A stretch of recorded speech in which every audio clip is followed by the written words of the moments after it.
Most of us were raised to believe that yes is the polite answer. Someone asks for your time, your energy, your help, and you give it. Why? Because you don't want to disappoint. You don't want to seem selfish, and you don't want to let anyone down. But every time you say yes to something that doesn't serve you, you are saying no to yourself. And when that happens over and over again, you slowly drain your energy, your focus, and your purpose. Saying no isn't about being cold or uncaring. It's about being disciplined. It's about recognizing that your time, your energy, and your mental space are limited resources, and they deserve protection. I mean, we only get 24 hours in a day. That's it. You can't add more hours. So if you give away your yes to every request, every distraction, every invitation that doesn't align with your goals, where does that leave you? Usually exhausted, unfocused, and quietly frustrated with yourself. Now let's flip it. Imagine what happens when you begin practicing the discipline of saying no. Suddenly you start to reclaim space for what matters most. You give yourself permission to rest when you need it. You create room for the projects, people, and goals that actually fuel you. Your no is just as valuable as your yes. Let me give you an example.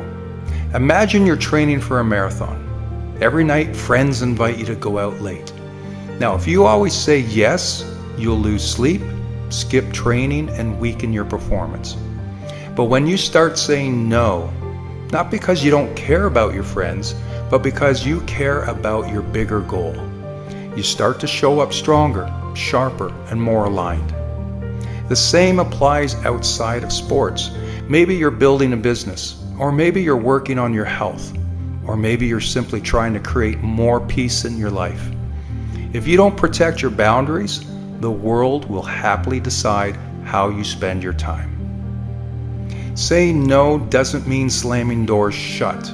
It doesn't mean being harsh or rude. It means learning to respond with clarity and kindness. Something as simple as, "Thank you, but I can't commit to that right now. I appreciate the offer, but I need to focus on other priorities." Or, "That doesn't fit with where I'm headed at the moment." Simple, respectful, but firm.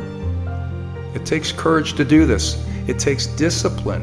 But remember, every no is actually a yes to something else, like your health, your goals, your family, and your peace of mind.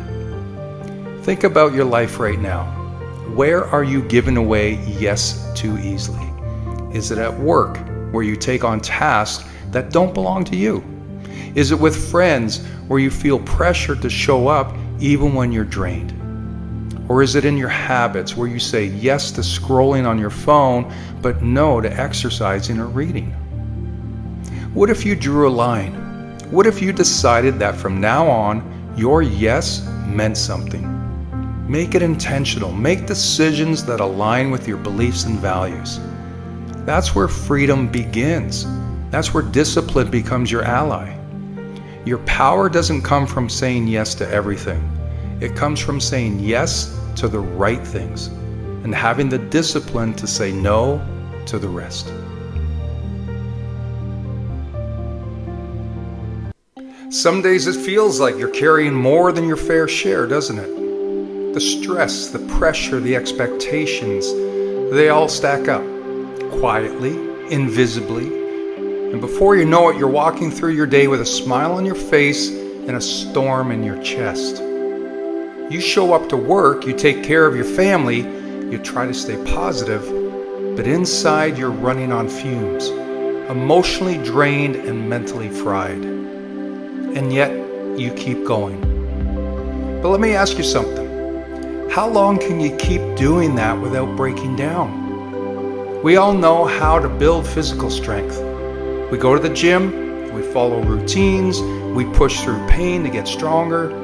But when it comes to our emotional and mental fitness, most of us were never taught how to train for that. No one taught us how to stay grounded when someone betrays your trust, No one gave us tools for when life gets heavy and we feel like no one understands. No one prepared us for the nights when our mind won't shut off and the weight of everything starts to feel unbearable. So let me say this, if you're struggling right now, you're not broken, you're just untrained. Mental resilience isn't about being tough. It's not about pretending everything's fine. It's about learning to navigate life's chaos with more control, more clarity, and more compassion for yourself. It's about training your mind the way you train your body. You wouldn't expect to lift 200 pounds without practice. So why expect to handle grief, disappointment, rejection, and anxiety without emotional reps? So start small, start with awareness. Notice your triggers instead of judging them. Start with breathing. When your heart races, pause. Inhale slowly. Reset. Start with boundaries. You don't have to be everything to everyone. And start with truth, not the lies your fear tells you, but the truth your strength is whispering underneath. That you're still here, that you've survived every hard day before this one, that you're more capable than you think. Now, you don't have to do this alone. Find support, talk to someone, journal, pray, meditate, walk, reflect, or hire a coach. Build habits that refill you instead of draining you, because emotional fitness isn't a luxury, it's a necessity. It's what allows you to show up with grace when things fall apart. It's what gives you space between the trigger and the reaction. It's what keeps you grounded when the people around you are losing themselves. Life doesn't ask if you're ready, it just comes. With its heartbreak, its curveballs, its beautiful chaos. But when you've built that emotional strength, when your mind is trained, your heart is anchored, and your spirit is steady, you won't just survive it, you'll grow through it. So if no one ever told you how to build emotional fitness, let this be the moment you start. Not someday, not when feelings settle down, but today. Because resilience isn't about being unshaken, it's about rising again and again, no matter how many times you fall. That strength lives in you. Train it, nurture it, trust it. You're stronger than you think.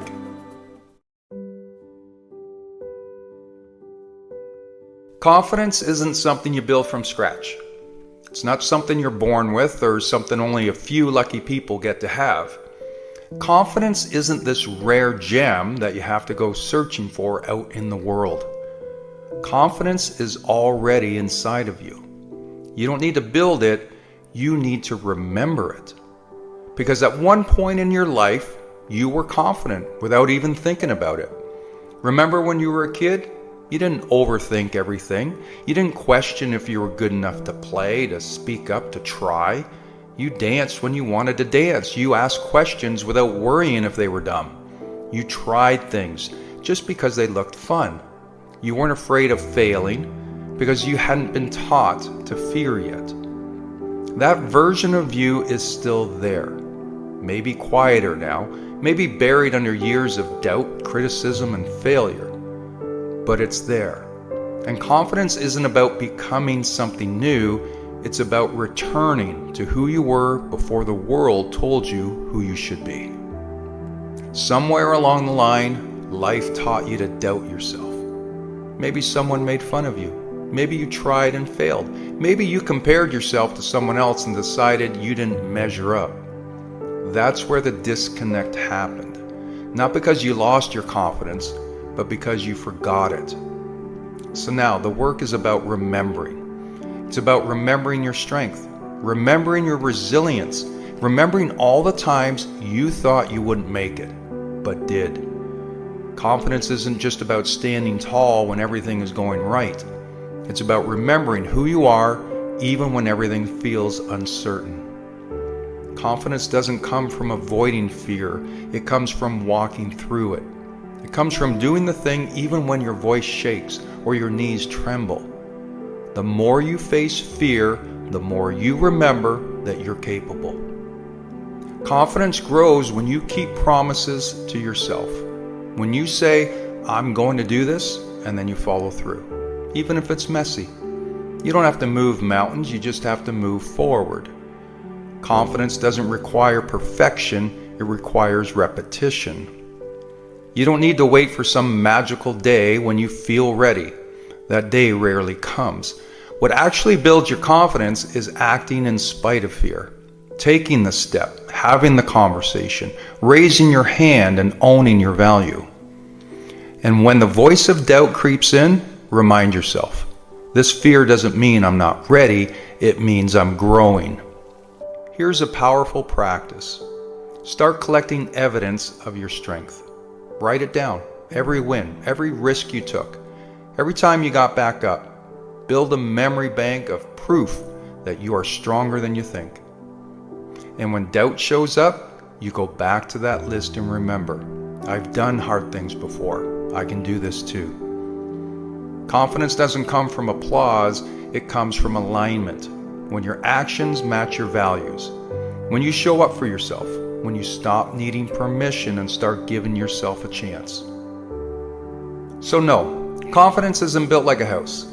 It's not pieced together brick by brick from the outside. It's remembered, reclaimed, and reawakened because it was always in you. You just got distracted by the noise. So silence the noise. Remember who you are and show the world, not because you need approval, but because you finally remembered the truth.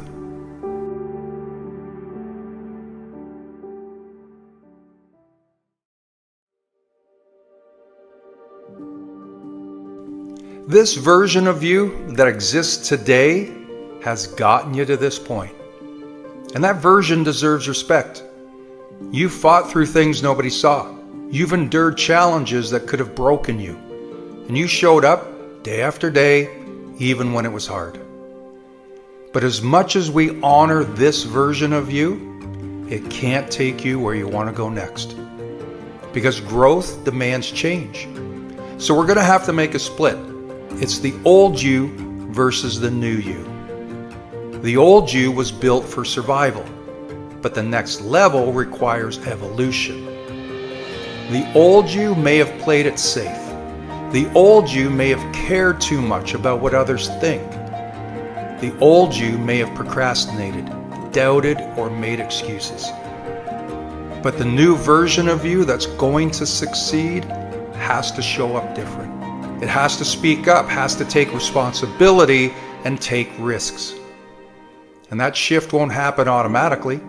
It happens when you realize you can't live a new life with old habits. You can't reach new heights with an outdated mindset. And you can't chase big dreams while holding on to small thinking. It's uncomfortable, I know, because changing who you are, even for the better, can feel like letting go of something familiar. But what if the familiar is what's been holding you back? What if it's not the world that's stopping you, but the version of yourself you've been clinging to? So let me ask you something. Are your daily habits aligned with the life you say you want? Are the people you surround yourself with pushing you to grow or keeping you stuck? And are your thoughts lifting you or limiting you? Because the gap between where you are and where you want to be, it's not time or talent, it's transformation. It's becoming the person who is ready for that next chapter. And don't get it twisted, this isn't about being fake. It's not about pretending to be someone you're not. It's about becoming more of who you truly are, underneath the fear, the doubt, and excuses. See, the new you isn't a stranger. It's just a version of you that's been waiting to be unleashed. But you have to let go of the parts that no longer serve you. And that means saying no when you used to say yes. That means showing discipline when you used to seek comfort. And that means choosing consistency over chaos. Sometimes it's walking away from things and people that no longer match your growth. Because the next level of your life requires a new level of you. And yes, it will be uncomfortable at first. But so is staying stuck. So is pretending you're fine when you know you're meant for more. This is about being willing to grow, willing to evolve and change. Let the old version of you be the foundation, not the ceiling. Stand on who you were, but rise into who you're meant to become. Because the old you did their job, and now it's time for the new you to take the lead.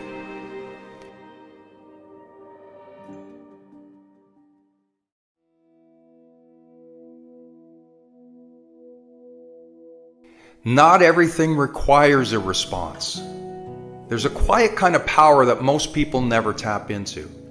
It's the power of not reacting. See, we live in a world where everything is pulling for our attention.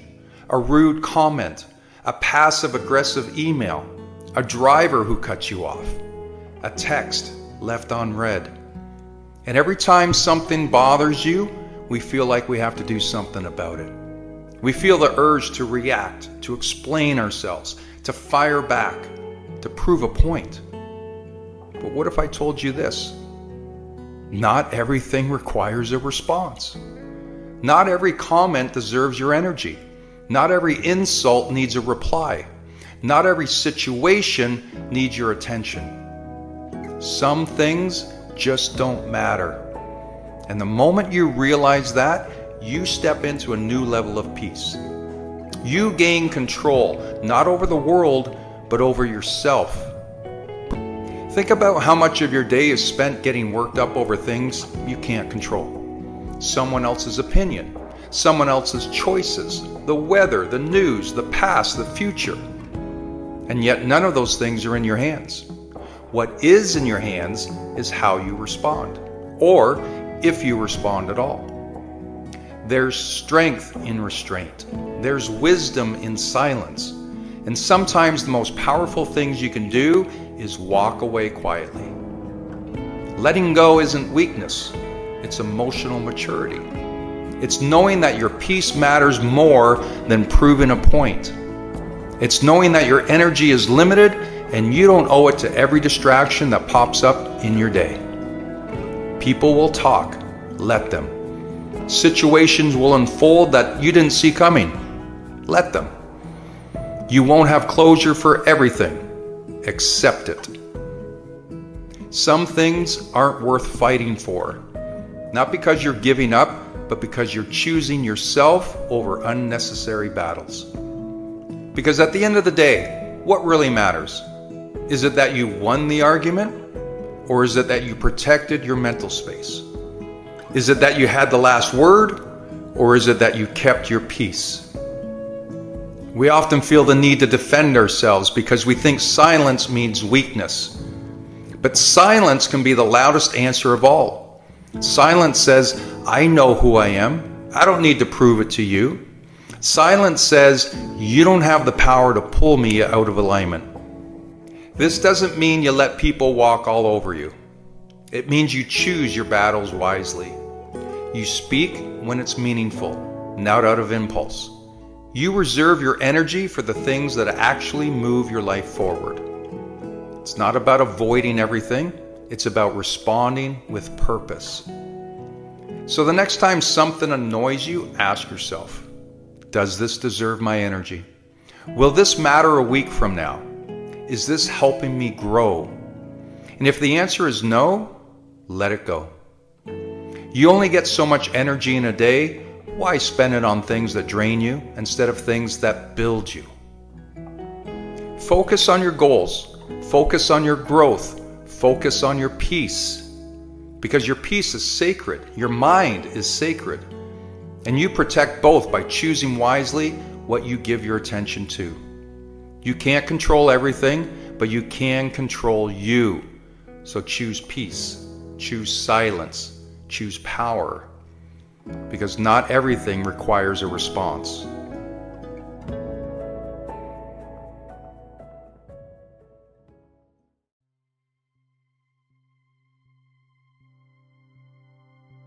There comes a moment when everything feels stagnant. You wake up, go through the motions, and wonder how you ended up here, uninspired, drained, stuck in the same loop. The days blur together, and deep down you know something isn't right. But feeling stuck is not a life sentence. It's a signal. It's a whisper from within telling you it's time to wake up, time to break the cycle, time to remember who you are and what you're capable of. Most people wait for a breakthrough, hoping inspiration will strike. But here's the truth, it won't. Inspiration doesn't appear out of thin air, you create it. You build momentum, and then the fire returns. The mistake we make is thinking we need to have everything figured out before we move. That's a lie. Clarity comes through action. The only way to get unstuck is to shake things up, to disrupt the pattern, to do something, anything, differently than before. When you feel lost, change something, no matter how small.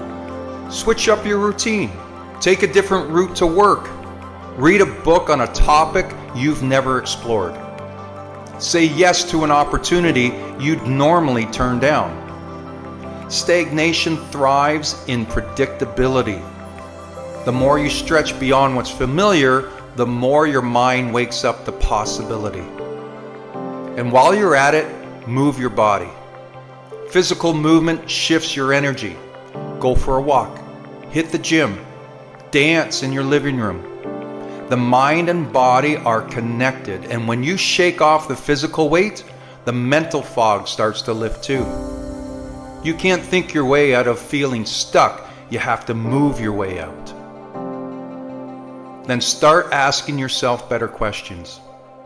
Instead of why am I stuck, ask what is this trying to teach me? Instead of what's wrong with me, ask what do I need to do right now? Your mind will always find an answer to the questions you ask. So make sure you're asking ones that move you forward, not keep you trapped. And be careful with your words. The way you speak to yourself in these moments matter more than you realize. When you're stuck, your mind plays tricks. It tells you that this is how things will always be, that you're behind, that nothing will change. But that's just the voice of habit, clinging to what it knows. You must challenge it. Instead of saying, I don't know what to do, try, I'm figuring it out. Instead of saying, I've wasted so much time, try, I'm learning from this moment. Words shape perception, and perception shapes action. And most importantly, take the pressure off yourself. People get stuck because they're too focused on finding the perfect solution, the right path, the big breakthrough. But progress isn't about massive leaps. It's about small, consistent steps. You don't need to overhaul your life overnight. You just need to take the next step in front of you. And remember, this feeling is temporary. You won't feel stuck forever. You won't feel lost forever. There is a future version of you who has broken free, who has found their spark again, who looks back at this moment and realizes it was just part of the journey. But to meet that version of you, you have to move.